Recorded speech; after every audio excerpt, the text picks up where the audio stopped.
These tariffs come first and foremost at immense cost for US consumers and businesses, but at the same time they have a massive impact on the global economy. Especially hard hit are the developing countries. And this is a major turning point for the United States. Nonetheless, we stand ready to negotiate with the United States. Indeed, we have offered 0 for 0 tariffs for industrial goods, as we have successfully done with many other trading partners, because Europe is always ready for a good deal, so we keep it on the table. But we are also prepared to respond through countermeasures and defend our interests. And in addition, we will also protect ourselves against indirect effects through trade diversion.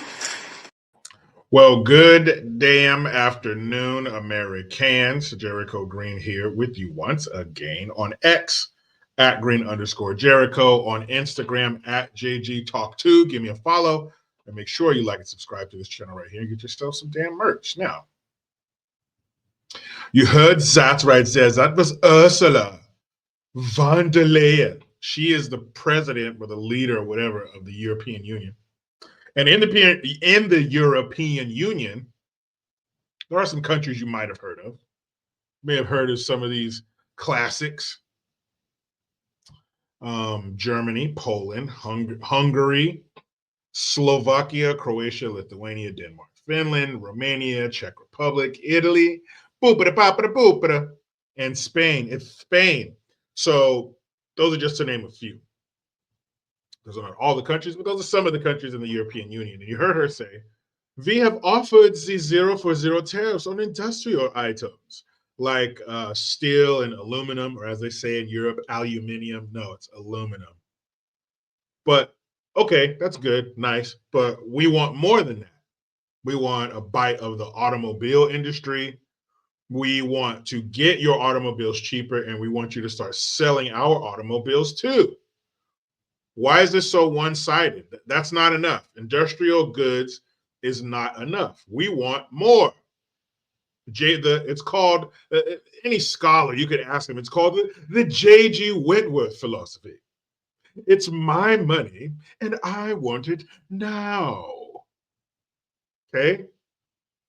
How has this been so one-sided for 40, 50 years? There's no way in hell that past presidents, pre-Trump 2024, did not know this was possible. They knew it was there and they didn't do it because they're globalist turds and they like being bent over and they like the rest of the world going before they stick it in. They liked it. Here we come into the room. Hey guys, we're America. Don't worry, we brought our own KY. Be gentle. And we go on over and we bend over and we got our phone. We're doom scrolling. Ooh, Pinterest. And the rest of the world, there's a single file line. And the countries are looking, man, how long is this going to take? And all these countries just line up and, America.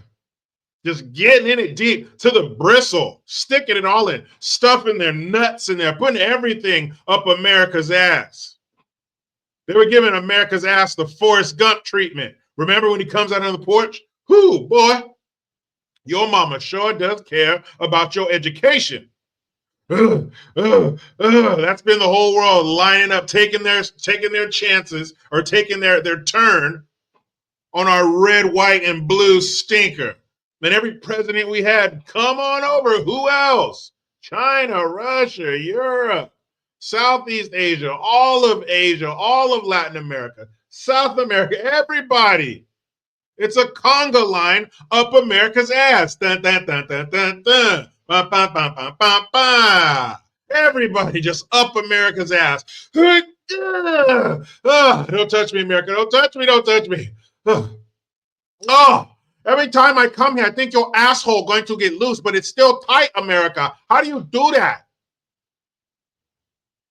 How do you make your asshole stay tight after all these countries get in your asshole? I don't know, China. See you next week. Oh, hill. But now we have somebody in office who's saying, no. You don't get to bang us. We are going to bang you. And America's packing. America got a lap hog.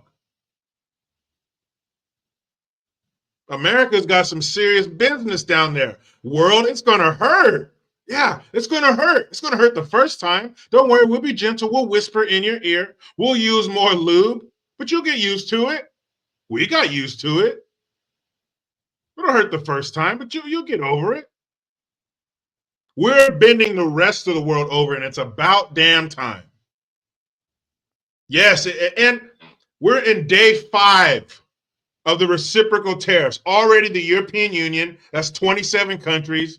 We got Zimbabwe. Hey, America, let me be the first in the African nation to say we want to negotiate the tariffs. Umbamba. Imagine that's what all the Africans say after they're done speaking. But you have these countries coming, and then Eric Trump, he made a post on Truth Social. He said, you don't want to be the last country to come to the table to negotiate. You want to be the first one. First one's going to win, last one's going to lose. He said, I've seen this story my whole life. This is what Trump does. They say if you do something for 10,000 hours or more, you are an expert. I would say Trump is an expert in the art of negotiation, whether it be a building or a country, the foundation, the bare bones. The fundamentals are the same because people are the same. Some people just have that negotiation, that salesman gene in them. Trump has it. And it will work out. The rest of the world will fold. They have to. Guess who the number one consumer of European Union goods is? You're looking at them. Go look in a mirror. Ladies, pull out your compact. Cokeheads, wipe the powder off of it. Everybody else, go into a bathroom. Look into a reflective surface. That's you. That's you, America. And it's about time the rest of the world starts feeling the heat. We are the number one consumers of your shit. Trump, it's like you're a small business, but Trump wants to take you global. Yes, you're doing good at the farmers markets and on the local level. Good. You have a core group. You have customers returning. You're a part of the community. Yes, but I want to take you global. I got bigger dreams for you. Come here, kid. Look at that. Look at, you can see it right now. America selling everything to the entire world. Look at it, kid. You could be selling in Europe and Asia, South America, Latin America, kid. You're thinking too small. Trump wants you to grow. He wants you to expand. He wants you to Scrooge McDuck that shit. He wants you to have a vault to go swimming in, to do backstrokes in. And you have people who are on your side, who are fellow Americans, elected officials, whoever, who are against that. Why are you against my expansion? Why are you against me growing my business, fattening my pockets, filling my coffers for once? Not yours, you slimy, corrupt piece of shit.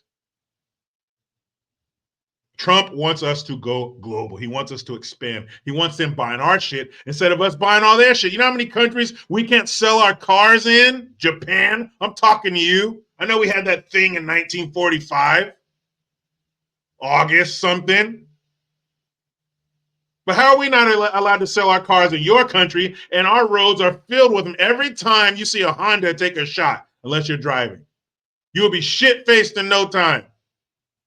You will be Kamala Harris in an hour.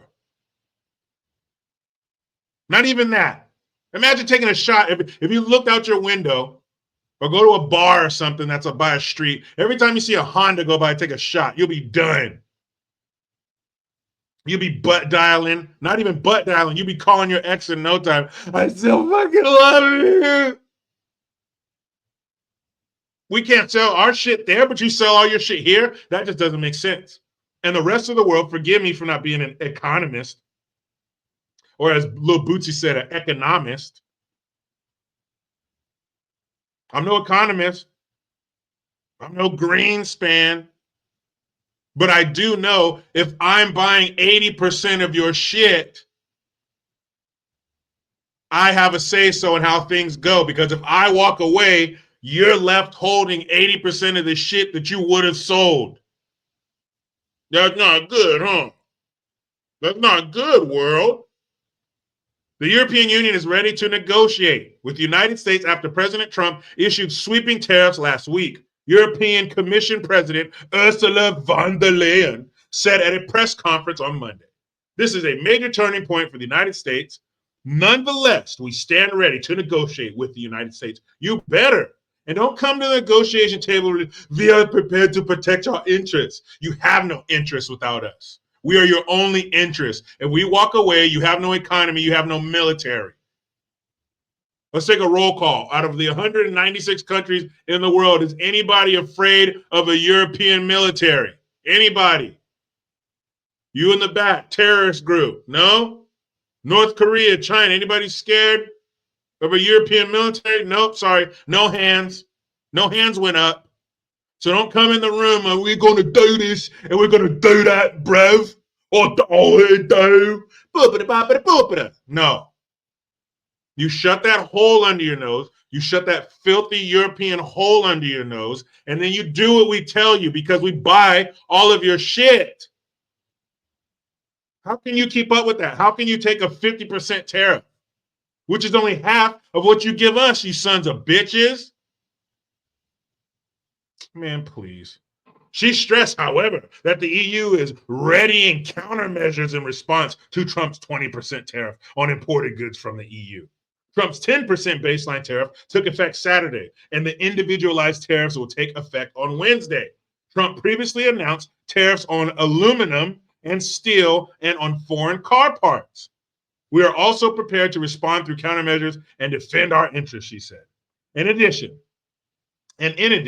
we will also protect ourselves against indirect effects through trade diversion. Shut up, woman. Go ahead. Keep it up. I hope you guys piss Trump off. I hope you make him angry. I hope you make him get tough. Just imagine this. I posed this question to a friend of mine the other day. Maybe I don't know if I posed it to you guys before, but just imagine this. Let me know in the comments. Who could stop us? First of all, let me know in the comments what you think of these tariffs. Do you think we can weather the storm and get to the other side? Do you think there will be a storm, or do you think these countries will cave before the storm even gets here? But what do you think, or who do you think could stop us if America decided to go old school? What if we went like 1625 on the world, you know, back when they would just conquer shit until somebody stopped them? We would just keep going Genghis Khan style, country after country after country, until something stops us. Another force, famine, something. If not, we're going to keep going. Who could stop America from taking over the world? If the American population, we just got a wild hair up our ass one day and we say, you know what, President, you know what, Congress, I want you to declare war on the world and I want you to go and take over shit until somebody stops us. Who could stop us?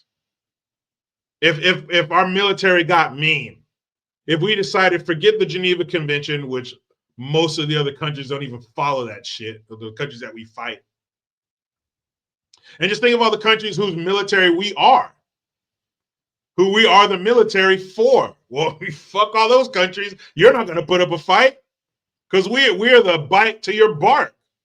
So you ain't going to do shit. A bunch of little tiny countries and stuff that still hunt every day and shit in holes. You ain't going to do shit. So everybody around the equator, you just get in line. You ain't going to do a damn thing. Mexico, Canada, you ain't going to do shit. You spend $20 a year on your military. We spend $800 billion. We are your military. Nobody's going to mess with you because you're next door to daddy. So Mexico, Canada, all these countries that talk shit, you ain't going to do nothing.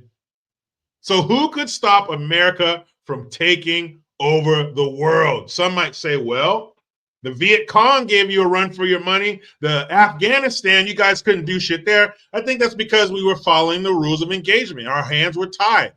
But if America said, I don't care, if America said, ain't nobody got time for that, and we just decided to take this bitch over, who could stop us? I can't wait to hear your answers. But you know how we end these shows? With a video. It's a segment I like to call Good Gun, where I target an American flexing their Second Amendment muscle, giving the bad guy exactly what they deserve. But you know how it goes. I try to be done with the left, but they just won't let me. I'm out. 21-year-old Tyrell Dahlia was pronounced dead inside that apartment. This mugshot is from January after police say Dahlia resisted arrest and officers tased him. Action 3 News reporter Rebecca Ray has more on what happened last night and Dahlia's history with law enforcement. Around 9 last night, Bellevue police responded to an apartment near 19th and Main for a shooting involving injuries. When they arrived, a 21-year-old man was dead. According to police Saturday night, Tyrell Dahlia was armed with a handgun when he broke into this Bellevue apartment. My friends defended themselves after trying to push him out forcefully when he didn't and started waving the gun around. That's when the tenant used his own gun to shoot Dahlia, according to a close friend of the tenant, Sean Sammons. Dahlia died at the scene as a result of his gunshot wounds. Sammons says Dahlia was no stranger. The same gentleman came by the night before, made off with $50 on a TV. Sammons says since that invasion, his friend was prepared with a shotgun nearby. Someone breaks in, it's there for your own protection. Tyrell Dahlia was no stranger to authorities either. In January 2014, he was arrested for threatening an ex-girlfriend.